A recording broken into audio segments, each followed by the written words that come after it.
జై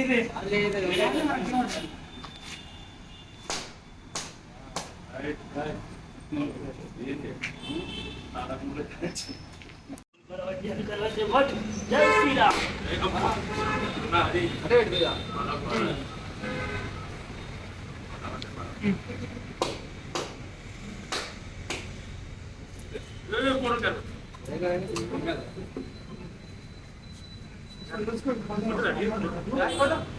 రాజా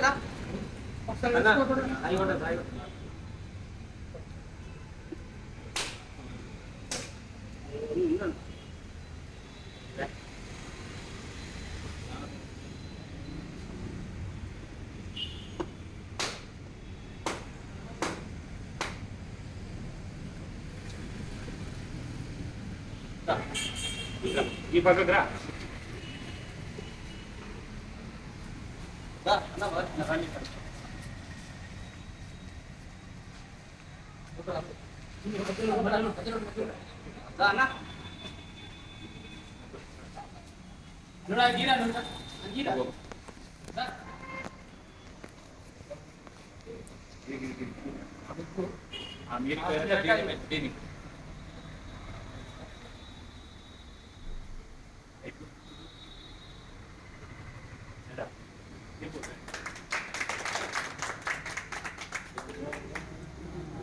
विनायक जय हे भारत भाग्य विधाता पंजाब सिंधु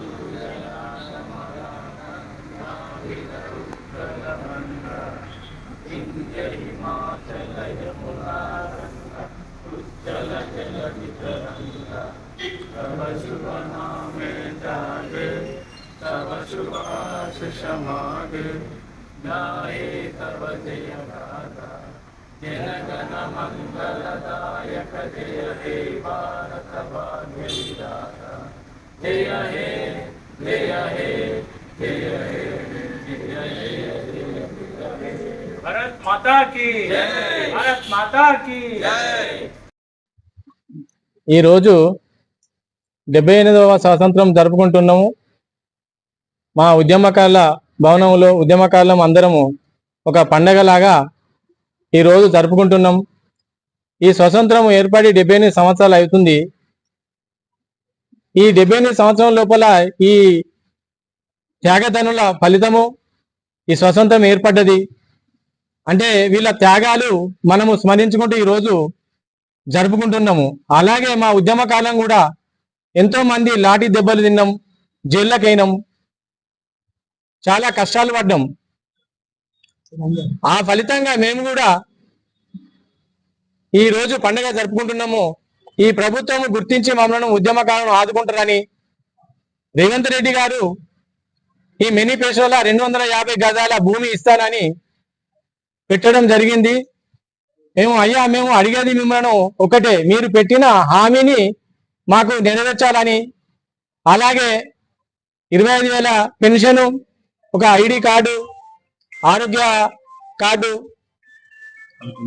కల్పించాలని మేము మిమ్మల్ని వేడుకుంటున్నాము. అదేవిధంగా స్వతంత్ర సమర యోధులు అని అప్పుడు కాంగ్రెస్ ప్రభుత్వం మీరే ఇచ్చారు. పక్కన ఒక చిన్న గ్రామం ఉండే, ఆ గ్రామం లోపల తనకు 2 ఎకరాల భూమి మరియు ₹1,00,000 పెన్షన్ కలిగించారు. అదేవిధంగా మా ఉద్యమకాలను గుర్తించి ఒక కమిటీ వేసి మమ్మలను మీరు ఆదుకుంటారని మిమ్మల్ని విజ్ఞప్తి చేస్తూ మీకు నమస్కరించుకుంటూ మేము ఈరోజు ఈ ఉద్యమకారుల ఫోరం తరఫున మా జగిత్యాల జిల్లా అందరి తరఫున మీకు కృతజ్ఞత తెలియజేస్తున్నాం. జై తెలంగాణ, జై ఉద్యమకారుల సంఘం వర్ధిల్లాలి. 78వ స్వతంత్ర దినోత్సవాన్ని పురస్కరించుకొని తెలంగాణ మలిదశ ఉద్యమకారుల సంఘ భవనం దగ్గర జెండావిష్కరణ చేసుకోవడం జరిగింది. ఈరోజు 78వ స్వతంత్ర దినోత్సవం జరుపుకుంటున్నామంటే దానికి కారణం ఎంతో మంది వారి ప్రాణత్యాగాలు చేసి ఈ రోజు వరకు వారిని స్మరించుకుంటూ వారి యొక్క చేసిన సేవలో వారి త్యాగాలకు ప్రతిఫలంగా మనం ముందుకు పోవడం జరుగుతుంది. ఇప్పుడు స్వతంత్రం వచ్చినప్పటి నుంచి నేటి వరకు మన భారతదేశం ఎంత అంచెలంచెలుగా అభివృద్ధి చెందుతుంది అనేది ఒకసారి మనం చూసుకోవాలి. నేటి యువత కూడా అదే దృష్టిలో ఉంచుకొని ఒకప్పుడు ఏ విధంగా ఎంతమంది త్యాగాలు వాళ్ళ ప్రాణాలు అర్పించి ఒక్కొక్కరు జైలు గోడల మధ్య ప్రాణాలు వదిలి వారి యొక్క త్యాగ ఫలితంగా ఈ స్వతంత్రాన్ని మన భారతదేశాన్ని సాధించుకోవడం జరిగింది. దానికి వారికి మనం చేసే నివాళి ఏంటంటే ఈ యొక్క భారతదేశాన్ని మనం ప్రపంచ స్థాయిలో అగ్ర దేశంగా ముందుకు తీసుకుపోవాలి. అది నేటి యువత చేతిలో ఉంది. ఎందుకంటే ఇప్పుడు మనం చూస్తున్నాం, నేటి యువతే రేటి భావితరాలకు భవిష్యత్తు అని చెప్పేసి మనం అనుకుంటున్నాం. కాబట్టి యువత అనవసరపు విషయాలకు ముందుకు పోయి వారి యొక్క జీవితం నాశనం చేసుకొని చెడు వ్యసనాలకు బానిస అవుతున్నారు. ఎందుకంటే ఇప్పుడు ఒక కుటుంబంలో కుటుంబ పెద్ద అంటే ఇప్పుడు తండ్రి తర్వాత యువకులే. ఆ యువత ఎందుకంటే ఆ కుటుంబంలో వారి మీద వాళ్ళు కుటుంబ సభ్యులు ఆధారపడి ఉంటారు. కాబట్టి ఈరోజు యువత గ్రహించి, ఎందుకంటే చాలా చూస్తున్నాం ఈరోజు గంజాయిలకు కానీ మత్తు పదార్థాలకు కానీ ఇంకా చెడు వ్యసనాలకు బానిసై వారి యొక్క జీవితాన్ని చిన్నాభిన్నం చేసుకుంటూ కాకుండా వాళ్ళ కుటుంబాన్ని కూడా వెనుకకు నెట్టివేయడం జరుగుతుంది. కాబట్టి భారతదేశంలో యువత పాత్ర కీలకం. కాబట్టి ఈ భారత అభివృద్ధి మీ చేతుల్లో ఉంది. కాబట్టి ఒకసారి గ్రహించి ఆలోచించి మీరు నిర్ణయాలు తీసుకోవాల్సిందిగా కోరుకుంటున్నాం.